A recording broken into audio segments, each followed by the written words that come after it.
Media సమావేశానికి అధ్యక్షత వహించినటువంటి బీసీ కుల సంఘాల జేఏసీ చైర్మన్ అన్న కుందారం గణేశాచారి గారికి, ఈ సమావేశంలో పాల్గొంటున్నటువంటి BC JAC working chairman Gujja Krishna గారికి, అదేవిధంగా కో చైర్మన్ అయినటువంటి కుల్కచల్ల శ్రీనివాస్ ముదిరాజు గారికి, అదేవిధంగా youth national president Kanakala Shyam Kurma గారికి, అదేవిధంగా బీసీ విద్యావంతుల వేదిక రాష్ట్ర కన్వీనర్ అయినటువంటి ప్రొఫెసర్ సంగని మల్లేశ్వర్ గారికి, అదేవిధంగా అన్న బీసీ జేఏసీ కో చైర్మన్ అయినటువంటి దీటి మల్లయ్య గారికి, బీసీ జేఏసీ కన్వీనర్ అయినటువంటి జాజుల లింగంగౌడ్ గారికి, అదేవిధంగా మరొక బీసీ జేఏసీ కో చైర్మన్ అయినటువంటి ఇలా కౌల జగన్నాథం గారికి,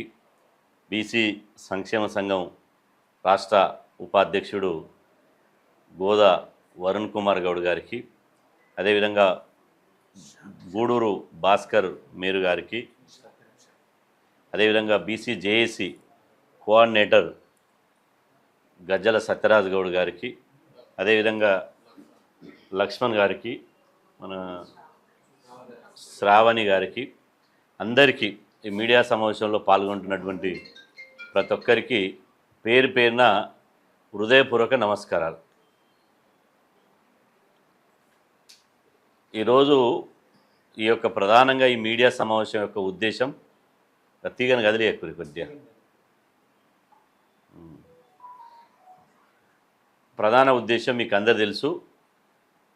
దేశవ్యాప్తంగా జరిగేటువంటి జాతి జనగణనలో బీసీ కులగణన చేపట్టాలని చెప్పి కేంద్ర ప్రభుత్వం ఏప్రిల్ 30, 2025లో కేంద్ర క్యాబినెట్ నిర్ణయం తీసుకుంది. ఈ నిర్ణయాన్ని వ్యతిరేకిస్తూ కొంతమంది బీసీ వ్యతిరేకులు సుప్రీంకోర్టులో పబ్లిక్ ఇంట్రెస్ట్ లిటిగేషన్ ఒక పిల్ దాఖలు చేయడం జరిగింది.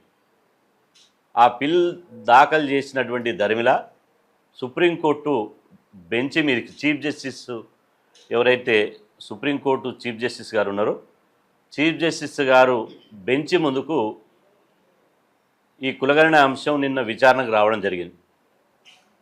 అయితే దీని మీద విచారించినటువంటి సుప్రీంకోర్టు కులగణన చేయాలనేది కేంద్ర ప్రభుత్వం యొక్క విధాన నిర్ణయం. అదేవిధంగా బీసీ కులాల్లో ఏ కులము వెనుకబాటుతనంతో ఉండి అది సామాజిక వెనుకబాటుతనము, ఆర్థిక రాజకీయ వెనుకబాటుతనంతో ఉందో తేలాలంటే, వారు అభివృద్ధి చెందాలంటే, వారికి తగ్గట్టు ప్రభుత్వాలు ప్రణాళికలు రూపొందించాలంటే బీసీ కులాల లెక్కలు తీయడం అనివార్యం. కాబట్టి కేంద్ర ప్రభుత్వ నిర్ణయాన్ని మేము సమర్థిస్తున్నాం. కేంద్ర ప్రభుత్వం కులగణన చేస్తామని చెప్పింది కాబట్టి కేంద్ర ప్రభుత్వం యొక్క ఇవాళ నిర్ణయాన్ని మేము వ్యతిరేకించడం లేదు అని చెప్పి ఇవాళ వాళ్ళు స్పష్టంగా సుప్రీంకోర్టు చెప్పడం జరిగింది. అంటే సుప్రీంకోర్టు మొత్తంగా చూసుకుంటే కులగణనకు అనుకూలంగా, బీసీ కులగణనకు అనుకూలంగా నిన్న ఇవాళ తీర్పు ఇచ్చింది. దానిని మేము స్వాగతిస్తున్నాం.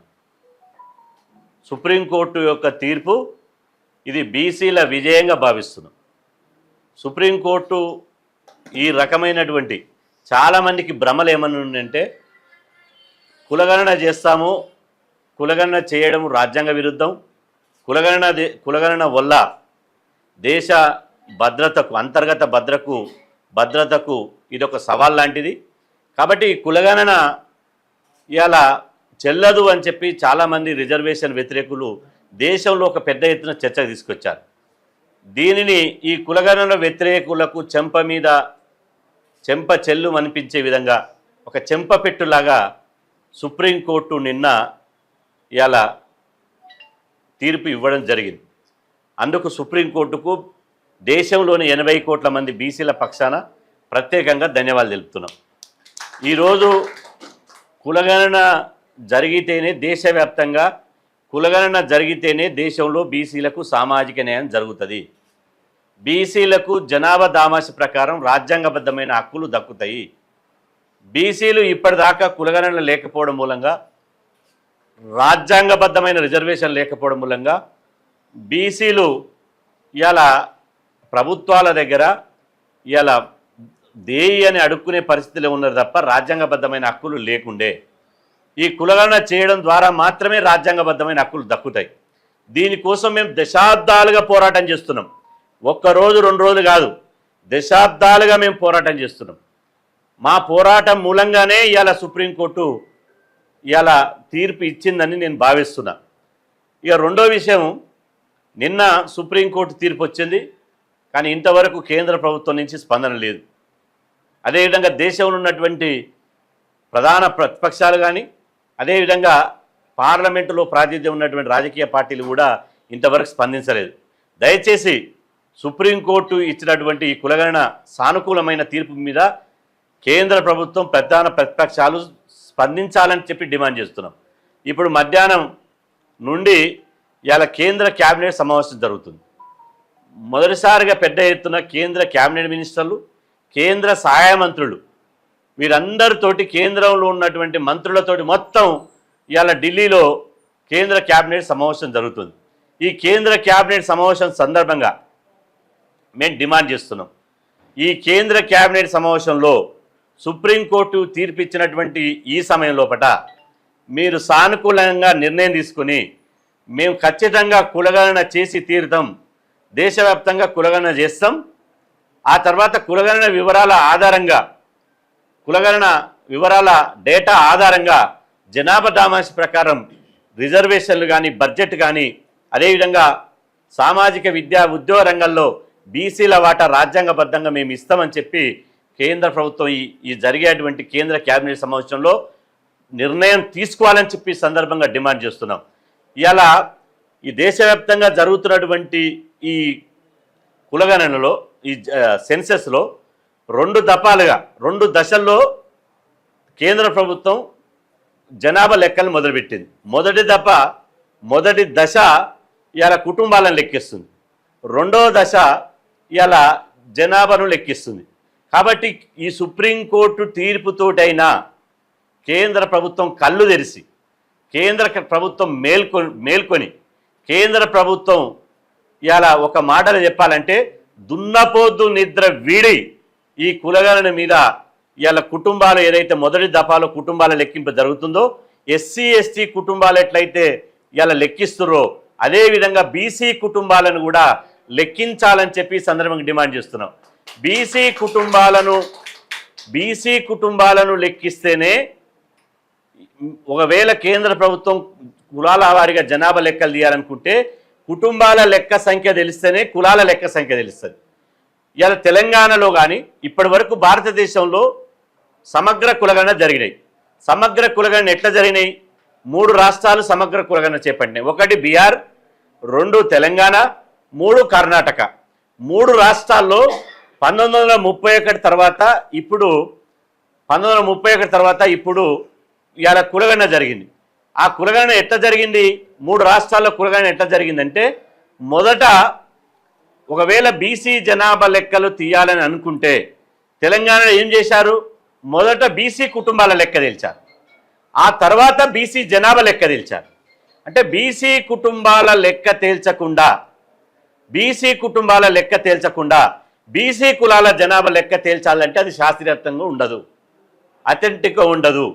బీసీ కుటుంబాలు ఎన్ని ఉన్నాయో ఈ దేశంలో మీకు తెలుసుకుంటే వచ్చే నష్టం ఏముంది? కేంద్ర ప్రభుత్వం, కేంద్ర క్యాబినెట్ నిర్ణయం తీసుకుంది, మేము చేస్తామని చెప్పింది. ఇప్పుడు సుప్రీంకోర్టు కూడా గ్రీన్ సిగ్నల్ ఇచ్చింది. కులగణనకు కేంద్రంలో ఢిల్లీలో ఉన్నటువంటి సుప్రీంకోర్టు గ్రీన్ సిగ్నల్ ఇచ్చింది. గ్రీన్ సిగ్నల్ ఇచ్చినాక కేంద్ర ప్రభుత్వం ఎందుకు రెడ్ సిగ్నల్ ఇస్తుంది? సుప్రీంకోర్టే గ్రీన్ సిగ్నల్ ఇచ్చిన తర్వాత మీరు కుటుంబాల లెక్కను లెక్కిస్తే మీకు వచ్చే నష్టం ఏంది? కుటుంబాల లెక్కింపు వల్ల కేంద్ర ప్రభుత్వానికి వచ్చే నష్టం ఏంది? ఆవగింజంతైనా బీసీ కుటుంబాల లెక్కలు ఇస్తే కేంద్ర ప్రభుత్వానికి నష్టం లేదు. ఖచ్చితంగా ఇవాళ కేంద్ర ప్రభుత్వం బీసీలకు న్యాయం చేయాలనే ఒక ఆలోచన ఉంటే, బీసీ ప్రధానమంత్రి అని ఆయన అనుకుంటే, ఇవాళ తక్షణమే సుప్రీంకోర్టు తీర్పుతోడైనా కనువిప్పు కలిగి సుప్రీంకోర్టు తీర్పుతోటైనా ఇవాళ మేల్కొని బీసీ కుటుంబాలను లెక్కించాలని చెప్పి డిమాండ్ చేస్తున్నాం. ఇవాళ ఇల్లు అలకగానే పండుగ కాదు. చాలామంది మా పెద్దలు బీసీ పెద్దలే జబ్బలు దరుచుకొని రొమ్ము విరుచుకుంటారు. ఇది మా పోరాటం, మా విజయం, మా విజయం. ఇవాళ అందుకు ఈ కులగణన చేయాలని సుప్రీంకోర్టు గ్రీన్ సిగ్నల్ ఇవ్వగానే బీసీలకు మొత్తం మీద న్యాయం జరగదు. ఇది పాక్షిక విజయం మాత్రం. ఇది పాక్షిక. ఎందుకంటే కొంతమంది వ్యతిరేకులు సుప్రీంకోర్టును ద్వారా బీసీలను కులగణన ఆపుతారని ఒక భ్రమలు ఉండే. కాబట్టి సుప్రీంకోర్టుది ఒక ఆటంకం లేకుండా, అడ్డంకి లేకుండా వెళ్ళిపోయింది. కాబట్టి చట్టబద్ధంగా చేయాల్సినటువంటి కులగణనకు, చట్టబద్ధంగా బీసీ కులాల కులాలను లెక్క పెట్టాల్సినటువంటి ఒక ప్రాసెస్కు ఇలా ఒక చట్టబద్ధమైనటువంటి ఏర్పాటు చాలా ఈజీగా జరిగిపోవడానికి సుప్రీంకోర్టు గ్రీన్ సిగ్నల్ ఇచ్చింది. అంటే మీరు చట్టబద్ధంగా చేసుకోవచ్చు అని చెప్పింది. కాబట్టి ఈ దశలో ఇలా కేంద్ర ప్రభుత్వం వెనుకడుగు వేయొద్దు. కేంద్ర ప్రభుత్వం రెండో మాట మాట్లాడొద్దు. కేంద్ర ప్రభుత్వానికి కనుక బీసీల మీద చిత్తశుద్ధి ఉంటే, బీసీలకు జనాభా దామాషి ప్రకారం రాజ్యాంగబద్ధమైన వాటా దక్కాలని కేంద్ర ప్రభుత్వానికి ఉంటే ఖచ్చితంగా మీరు ఇవాళ సుప్రీంకోర్టు తీర్పుతోటి ఇప్పుడు జరిగేటువంటి క్యాబినెట్లో తీసుకోవాలి. మా ఉద్యమం ఆగదు. మేము చేసేటువంటి కులగణన ఉద్యమం ఆగదు. సుప్రీంకోర్టు తీర్పుతో చాలామంది అంటున్నారు ఇక ఉద్యమం లేదని. మా ఉద్యమం బీసీ కుటుంబాలను లెక్కించే వరకు మా ఉద్యమం ఉంటుంది. బీసీ జనాభాను లెక్కించే వరకు మా ఉద్యమం ఉంటుంది. బీసీ జనాభాను లెక్కించిన తర్వాత ఈ లెక్కించినటువంటి వివరాలను కేంద్ర ప్రభుత్వం అధికారికంగా వెల్లడించే వరకు మా ఉద్యమం ఉంటుంది. అధికారికంగా వెల్లడించి దీన్ని అమలు చేసే వరకు, విద్యా ఉద్యోగ సామాజిక రాజకీయ రంగాల్లో అమలు చేసే వరకు మా ఉద్యమం ఉంటుంది. నిరంతరం కేంద్ర ప్రభుత్వం మీద మేము పోరాటం చేస్తూనే ఉంటాం. కేంద్ర ప్రభుత్వం మీద, ఢిల్లీ మీద బీసీల దండోర మోగిస్తూనే ఉంటాం. మొన్న ప్రధానమంత్రి తెలంగాణ పర్యటనకు వచ్చిన సందర్భం లోపల ఇవాళ ప్రధానమంత్రి వచ్చిన సందర్భంగా ఎక్కడికక్కడ నిరసన వ్యక్తం చేసినాం. హైదరాబాద్లో నిరసన వ్యక్తం చేసినాం. మా ఉద్యమానికి స్పందించే ఇవాళ కోర్టులు కానీ, అదేవిధంగా పాలకులు కానీ ఒక సానుకూలమైన దృక్పథానికి వచ్చారు. అయినప్పటికీ మాకు ఇవాళ ఇల్లు అలకగానే పండుగ కాదన్నట్టు, మాకు అంతిమంగా రిజల్ట్ వచ్చే వరకు, బీసీలకు జనాభా దామాష ప్రకారం రాజ్యాంగబద్ధమైన ఫలాలు అందే వరకు, ఫలితాలు దక్కే వరకు మా పోరాటం ఉంటుంది అని చెప్పి సందర్భంగా తెలియజేస్తూ, జూన్ నెలలో ఇవాళ ప్రత్యేకంగా పార్లమెంట్ సమావేశాలు ఉన్నాయని చెప్తున్నారు. ఒకవేళ అట్లాంటి పార్లమెంట్ సమావేశాలు కనుక ఉంటే ఇవాళ కులగణన లెక్కింపు చేసే వరకు కేంద్ర ప్రభుత్వం మీద బీసీలు యుద్ధం చేస్తామని చెప్పి, ప్రజాస్వామిక యుద్ధం చేస్తామని చెప్పి ఈ సందర్భంగా తెలియజేస్తున్నాం.